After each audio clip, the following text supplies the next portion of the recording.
Hello friends, അപ്പം ഞാനും എൻ്റെ കസിൻസും കൂടെ ഞങ്ങൾ ആറ്റുവേല കാണാൻ വേണ്ടി പോവുകയാണേ. പോണ വഴിയാണെങ്കിൽ സൂപ്പറായിരുന്നു. കുറേ ചേട്ടന്മാരൊക്കെ റോട്ടിൽ പാട്ടൊക്കെ വെച്ച് ഡാൻസൊക്കെ കളിക്കണ്ടായിരുന്നു.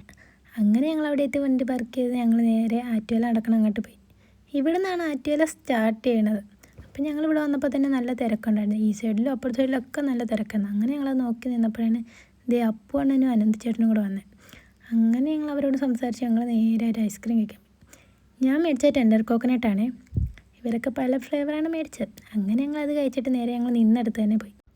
വള്ളത്തിലും ബോട്ടിലൊക്കെ ആയിട്ട് കുറേ പേര് ഇത് കാണാനായിട്ട് വന്നിട്ടുണ്ടായിരുന്നു. അങ്ങനെ അതൊക്കെ കണ്ട് നിന്നപ്പോഴാണ് ഓരോ സൈഡിൽ നിന്നും ഇങ്ങനെ ചാടിൽ ഗരുഡൻ തൂക്കം വരുന്നുണ്ടായിരുന്നു. ഒരു ചാടിൽ തന്നെ ഒന്നിൽ കൂടുതൽ ഗരുഡനൊക്കെ ഉണ്ടായിരുന്നു.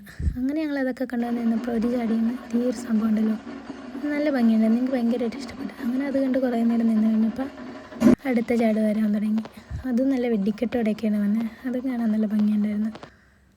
അങ്ങനെ ഞങ്ങളതൊക്കെ നോക്കി നിന്നപ്പോഴേക്ക് അടുത്ത ചാട് വന്നു. പിന്നെ ഈ ഒരു സംഭവം ഉണ്ടല്ലോ, നല്ല രസമാണ്, നല്ല സൗണ്ടൊക്കെ ആയിരുന്നു. പിന്നെ ഞങ്ങളതൊക്കെ നോക്കി നിന്നപ്പോഴേക്ക് പിന്നെ അടുത്ത ചാട് വന്നു. ഇത് ഒരു ഓളായിരുന്നു കേട്ടോ. ഇവർ നമ്മളെ അടുത്തേക്കൊക്കെ വന്നായിരുന്നു. അപ്പോൾ ഈ ചാടിയിൽ നിന്നാണ് ഞങ്ങൾക്ക് ഗരുഡ ഞങ്ങൾക്ക് പഴമൊക്കെ എറിഞ്ഞ് തന്നായിരുന്നു. എല്ലാവർക്കും കൊടുത്തായിരുന്നു കേട്ടോ. അപ്പം നമുക്കും കിട്ടി വരണം. അങ്ങനെ ഇതൊക്കെ കണ്ടുകൊണ്ട് നിന്നപ്പോഴാണ് സമയമായി. 3 മണിയൊക്കെ കഴിഞ്ഞപ്പോഴാട്ടോ ഇത് ഇവിടുന്ന് വിളക്ക് എത്തിച്ച് ഇതിങ്ങനെ ഒരു കറക്കമൊക്കെ കറങ്ങിയിട്ടാണ് പോകുന്നത്. ഇത് നേരെ ചെല്ലുന്നത് നമ്മുടെ ഇളങ്കാവ് അമ്പലത്തിലേക്കാണ് കേട്ടോ. അപ്പോൾ ഇതിൻ്റെ പുറകെ ഈ തൂക്കങ്ങളെല്ലാം പോകും. അങ്ങനെ ഇത് അവിടുന്ന് പോയി കഴിഞ്ഞപ്പോൾ നമ്മൾ നേരെ വീട്ടിലേക്ക് പോകുന്നു. അങ്ങനെ നമ്മൾ കാറിലേക്ക് കയറി നമ്മൾ നേരെ വീട്ടിൽ പോവാണ്. അപ്പം നമ്മൾ വീട്ടിലെത്തി. അപ്പം ഇന്നത്തെ ബൈ ബൈ.